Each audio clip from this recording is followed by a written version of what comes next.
ته چې نن عالم ته کنزل کې، ته چې نن د ډیزل ناره لګې، ته چې نن په خپلو جلسو کې د علماو خلاف توهین کې، او یاد ساته اختلاف ما سره هر چا کړی دی. زه نوی سیاسي نه یم، تا نوی سیاست شروع کړی دی. زما سیاست په دې خطه کې د صدونه را روان دی. ما الیکشنې کړي دي، ما ووټونه کړي دي، ما اختلاف کړی دی، خو تر اوسه پورې زما ګیرې ته چا نه لاس کړی.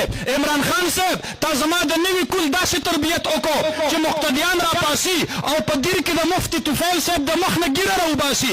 دا یو یو ویښته د دغې ګیرې به د محشر په میدان کې د الله په عدالت کې اف آی آر کټ کړي. جواب به ورکړې، ځان تیار کا، ورځ را روانه ده. لمن الملک اليوم لله الواحد القهار والا جلال ناره به لګېږي. بیا به هلته الله رب العالمین ته جواب ورکړې.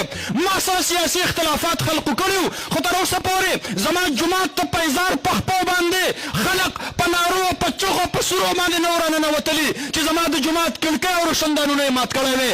دا ستا د تربیت نتیجه ده چې په دیر کې یو جومات ته جامع مسجد ته ستا کارکنان ورننوتل. د جومات د کړکو څه ګناه وه چې ماتولې، د جومات د شیشو څه ګناه وه چې ماتولې. تا امام سره اختلاف دی، جومات بې حرمتي ولې کوې؟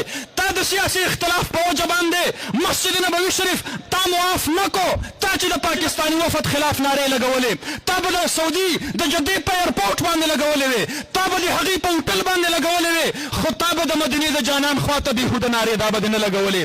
تا په سیاسي اختلاف کې زما د نوي کل او د نوي نسل داسې تربیت وکړو. علما ورونو، نوجوانان ورونو، تاسو ته درخواست کوم، دا قوم پوه کول ستاسو ذمہداري ده او ستاسو فریضه ده. او د پی ټي آی نوجوانانو ته دا درخواست کوم، سیاست کوئ، اختلاف کوئ، خو یاد ساتئ علماو سره د نفرت نه ځان وساتئ، دشمنۍ نه ځان وساتئ. پوښه چې به عالم په لاره کې چاله مخې له ورغی او ده به کیسټ چالو کړی نو ټیپ به یې بند کو. نن ورځ دې ته راورسېدله چې د علماو خواله ور ورسېږي نو میوزیک په تیزه باندې کي. دا ستاسو دپاره د خیر خبره نه ده.